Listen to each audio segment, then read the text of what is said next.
Hello दोस्तों, आपका new study zone में स्वागत है। आज हम आपके सामने फिजिक्स के क्वेश्चंस लेके आए हैं। आज का पहला क्वेश्चन है, आकार में बदलाव के कारण वस्तु द्वारा प्राप्त ऊर्जा को क्या कहा जाता है? जब वस्तु के आकार में परिवर्तन होता है तो उस समय जो ऊर्जा होती है उस ऊर्जा को क्या कहते हैं? प्रत्यास्थ स्थितिज ऊर्जा। प्रत्यास्थ स्थितिज ऊर्जा, उस ऊर्जा को क्या कहा जाता है? प्रत्यास्थ स्थितिज ऊर्जा। ठीक। नेक्स्ट क्वेश्चन है, कमानीदार तुला कार्य करती है किस सिद्धांत पर? कमानीदार तुला कार्य करती है तो ये हुक के नियम के आधार पर काम करती है। हुक के नियम के आधार पर। ठीक है, किस नियम के आधार पर कार्य करती है? हुक के नियम के आधार पर। ठीक है। नेक्स्ट क्वेश्चन है, सीजीएस प्रणाली में विकृति की इकाई है। जो विकृति है उसकी यूनिट आपसे पूछा है। विकृति की इकाई, इसकी कोई यूनिट नहीं होती, नो यूनिट। ठीक है, इस विकृति की कोई यूनिट नहीं होती है। ये क्वेश्चन आपका आरआरबी एसएससी 2014 में आया हुआ था। नेक्स्ट क्वेश्चन है, पूर्णतः प्रत्यास्थ वस्तुओं का प्रत्यास्थता गुणांक होता है। जो पूर्णतः प्रत्यास्थ वस्तुएं होती हैं उनका प्रत्यास्थता गुणांक कितना होता है, ये आपसे पूछा है। तो 1। ठीक है, प्रत्यास्थता गुणांक पूर्णतः प्रत्यास्थ वस्तुओं के लिए 1 होता है। ठीक, जो क्वेश्चन जब आए हुए हैं ये सन लिखा हुआ है, आप देख सकते हैं। जितने भी क्वेश्चन मैं लेके आई हूँ वो सब आपके कहीं ना कहीं आए हुए क्वेश्चन जरूर है। ठीक है। नेक्स्ट क्वेश्चन है, एक ब्लॉटिंग पेपर स्याही सोखता है तो बताया किस क्रिया द्वारा सोखता है ना? जो आपका ब्लॉटिंग पेपर है स्याही को सोखता है तो किस क्रिया द्वारा सोखता है? कोशिका क्रिया द्वारा सोखता है। कोशिका क्रिया द्वारा। ठीक है। नेक्स्ट क्वेश्चन है, ये पृष्ठ तनाव से रिलेटेड क्वेश्चन है आपके। मृदा द्वारा जल के अवशोषण से संबंधित है। मृदा में जो जल अवशोषित होता है आखिर वो किस सिद्धांत पर आधारित है? ये भी आपका कोशिका क्रिया के द्वारा, कोशिका क्रिया के सिद्धांत पर आधारित है। ठीक है, सीपीयू 2016 में ये क्वेश्चन आया हुआ है। नेक्स्ट, एक ताजे अंडे को नमक के पानी में डालने पर क्या होता है? बताना है आपको। जब ताजे अंडे को नमक के पानी में डालते हैं तो जो अंडा है वो क्या करता है? तैरता है, नीचे नहीं बैठता, तैरता है। ठीक है। नेक्स्ट, जल की गिरती हुई बूंद किस गुणधर्म के कारण गोलाकार होती है? बारिश में जो बूंद आती है नीचे गिरती, वो हमेशा आप देखेंगे गोलाकार होती है, कभी इस शेप में या इस शेप में नहीं होती। आखिर ऐसा क्यों? क्योंकि वो गोलाकार ही होती है। किस बल के कारण होता है ऐसा? ठीक है, वो आपको बल बताना है, किस टेंशन के कारण। तो आंसर क्या इसका है? पृष्ठ तनाव के कारण। जल की जो बूंद है वो अपने आप को minimum surface area, minimum area लेना चाहती है। तो सबसे कम एरिया किसका होता है? सर्कल का होता है, स्फेयर का होता है। ठीक है, इसलिए वो सर्कल के आकार में होती है। और ये किस बल के कारण होता है? पृष्ठ तनाव के कारण। उस पर एक टेंशन लगता है जिसे हम पृष्ठ तनाव कहते हैं। ठीक है, सरफेस टेंशन। नेक्स्ट क्वेश्चन, एक आदर्श तरल पदार्थ होता है, ये आपको बताना है। सॉरी, एक आदर्श तरल पदार्थ होता है। क्वेश्चन नंबर 9 है आपका, आपको बताना है। बताइए उसकी जो प्रॉपर्टीज हैं वो बताना है आपको। तरल पदार्थ एक आदर्श होता है तो उससे क्या प्रॉपर्टीज होती हैं? पहला तो वो घर्षण रहित होता है। ठीक, घर्षण रहित और असंपीड्य। असंपीड्य।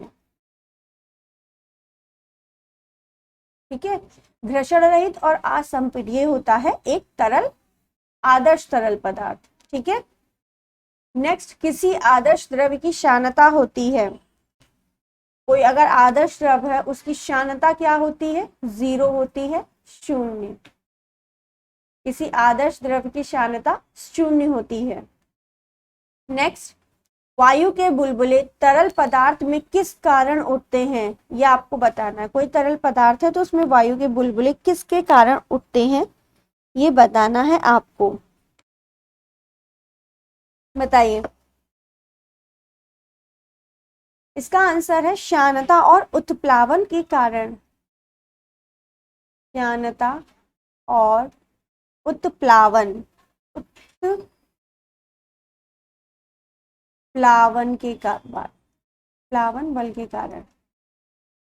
ठीक है, श्यानता और उत्प्लावन बल के कारण जो है वायु के बुलबुले तरल पदार्थ में उठते हैं। ठीक है, नेक्स्ट है, यदि एक बर्तन में तैरती हुई बर्फ पिघलती है तो उस बर्तन में जल स्तर में क्या परिवर्तन होता है। उस बर्तन के, मान लीजिए ये आपके पास बर्तन है, इसमें इतना पानी भरा, इसमें आपने बर्फ डाल दिया। ठीक है, बर्फ के टुकड़े कुछ डाल दिए, तो क्या जो पानी है वो उसका स्तर बढ़ेगा या घटेगा या उतना ही रहेगा। ठीक, ये आपको बताना है। तो सिंपल, बर्फ का इसमें कोई फर्क नहीं आएगा। ठीक है, पानी जितना है उतना ही रहेगा, तो जल के स्तर में कोई परिवर्तन नहीं होगा, नो चेंज। ठीक है, क्या परिवर्तन होगा, नो चेंज, कोई परिवर्तन नहीं होगा।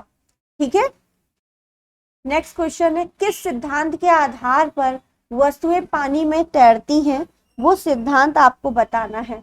वस्तुएं पानी में तैरती हैं किस सिद्धांत पे, आर्किमिडीज का प्रिंसिपल जो है उसके आधार पर वस्तुएं पानी में तैरती हैं। आर्किमिडीज सिद्धांत। ठीक है, इसको आप पढ़ के जाइएगा, ये सिद्धांत को, इंपॉर्टेंट है ये। नेक्स्ट है, पानी के द्वारा ऊपर की तरफ लगाया गया बल क्या कहलाता है।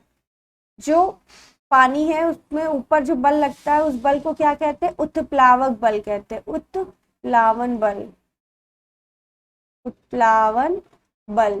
ठीक है, जो ऊपर बल लगता है वो उत्प्लावन बल होता है।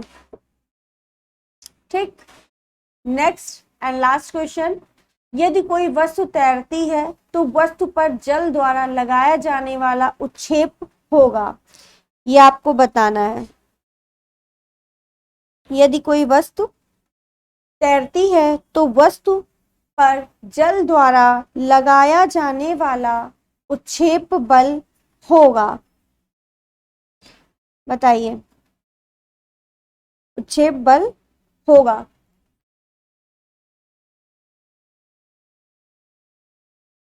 उत्क्षेप बल का आपको बताना है कितना होगा, तो ये वस्तु के भार के बराबर होगा, वस्तु के भार के बराबर। ठीक है, जो आपका उत्क्षेप बल होगा वो वस्तु के भार के बराबर होगा। जैसे कि ये आपका समुद्र है, ठीक है, इसमें आपकी ये नाव तैर रही है। ठीक, तो ये नाव आपकी तैर रही है समुद्र में, नदी में, तो आपको बताना ये किस प्रिंसिपल के आधार पर तैर रही है, आर्किमिडीज का जो प्रिंसिपल है उसी के आधार पर तैर रही है ना। जो पानी के द्वारा लगाया गया बल होता है वो उस बल को क्या कहते हैं, उत्प्लावक बल कहते हैं। अभी जो बताया मैंने, उत्प्लावन बल कहते हैं, है ना। पानी के द्वारा ऊपर की तरफ लगाया गया बल क्या कहलाता है, उत्प्लावक बल कहलाता है, ये उत्प्लावक बल। ठीक, और जो पानी हटता है किसके बराबर, वस्तु का जितना भार होगा उसके बराबर ये पानी हटाता है, इसी कारण ये तैरता रहता है। अगर इससे कम हटाएगा तो ये डूब जाएगा। ठीक है, नेक्स्ट, यही लास्ट आपका क्वेश्चन था। ये आपके 15 क्वेश्चन मैंने कराए हैं। इसकी वीडियो आगे, इसके क्वेश्चंस और हैं वो मैं आपको कल कराऊंगी। वीडियो अच्छी लगी है तो लाइक करिए, शेयर करिए, चैनल पे नए हैं तो सब्सक्राइब जरूर करिए। ये क्वेश्चन आपके बहुत इंपॉर्टेंट है और आपको इसकी PDF अगर लेनी है तो टेलीग्राम लिंक से हमारे जुड़ना होगा, जिसका लिंक आपको डिस्क्रिप्शन बॉक्स में दिया हुआ है। इसकी वीडियो ऑलरेडी मैंने बना रखी है, इसकी प्लेलिस्ट में जाके आप देख सकते हैं। ठीक है, वहां से आपको सारी इसकी वीडियोस मिल जाएंगे। ठीक है, थैंक यू।